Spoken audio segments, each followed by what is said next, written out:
नमस्कार मित्रांनो, मी सुरेखा आणि तुम्ही पाहत आहात सुरेखा स्वाद घरचा, जिथे प्रत्येक रेसिपीत असतो घरचा खमंग स्वाद। आजची आपली रेसिपी आहे दुधी भोपळ्याचे खमंग धपाटे। लेकरांपासून मोठ्यापर्यंत कोणीही नाही म्हणणार नाही। 7-8 मिरच्या, कढीपत्ता, लसूण, जिरे आणि ओवा मिक्सरमध्ये बारीक वाटून घ्या। एक मोठ्या आकाराचा कद्दू बारीक किसून घ्या। सर्वात महत्त्वाचं म्हणजे ही रेसिपी हेल्दी आहे, कारण भोपळ्यात भरपूर फायबर आणि विटॅमिन्स असतात। अहो, याचा सुगंध आला की भूक दुप्पट होते। खरंच सांगते, हा टेस्ट एकदम हॉटेलसारखा भारी लागतो। कद्दू किसून झाला की त्याच्यातलं एक्स्ट्रा पाणी सगळं पिळून घ्या। दुसरं पाणी बिलकुल वापरू नका। धपाट्यासाठी 1 वाटी ज्वारीचं पीठ, 1 वाटी गव्हाचं पीठ आणि अर्धी वाटी बेसन पीठ घेतलं आहे। तुमच्याप्रमाणे घ्या। धपाट्याला जेवढा कद्दू किस असेल तेवढे मऊ होतात। मिक्सरमध्ये वाटलेलं वाटण टाकून मिक्स करा। कद्दू किस पण टाकून एकदम मिक्स करा।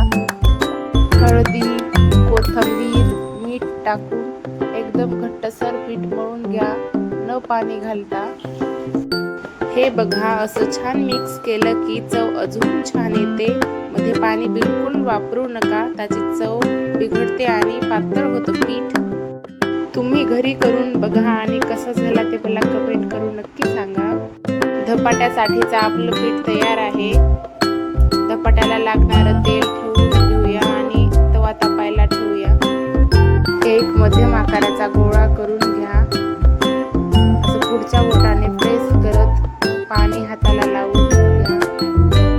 धपाट्या करतानाचा खालचा कपडा ओला करून गच्च पिळून घ्या, जेणेकरून सोपं जाईल धपाट्या करायला। तवा एकदम हाय फ्लेमवर गरम करा, जेणेकरून तव्याला चिटकणार नाही। तयार आहे आपली धपाटी अशी गोल। वरती थोडेसे तीळ टाकून द्या आणि मध्ये राऊंड एक गोल करून घ्या, जेणेकरून धपाटी दिसायला खूप छान दिसते। धपाटे करताना ना घरात एवढा सुगंध येतो की सगळ्यांना कळतं की धपाटे करतायत। तव्याला सगळीकडून तेल लावून घ्या, जेणेकरून तव्याला चिटकणार नाही धपाट्या। कपडा असा अलगद उचलून तव्यावर सोडून टाका। बरोबर असं तव्यावर धपाटी बसली पाहिजे। हाय फ्लेम ठेवा। कपडा एका साईडने उचलून बघा, निघतो का?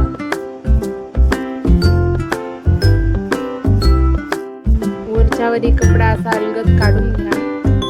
धपाट्यावरती तेल लावून घ्या, पलटून घ्या। गॅसची फ्लेम लो ठेवा आणि खमंग खुसखुशीत होईपर्यंत भाजून घ्या, जेणेकरून चव अजूनच छान होते। असे धपाटे नक्की ट्राय करा तुम्ही पण। सुरेखा स्वाद घरचा माझ्या चॅनलला सबस्क्राईब करायला विसरू नका।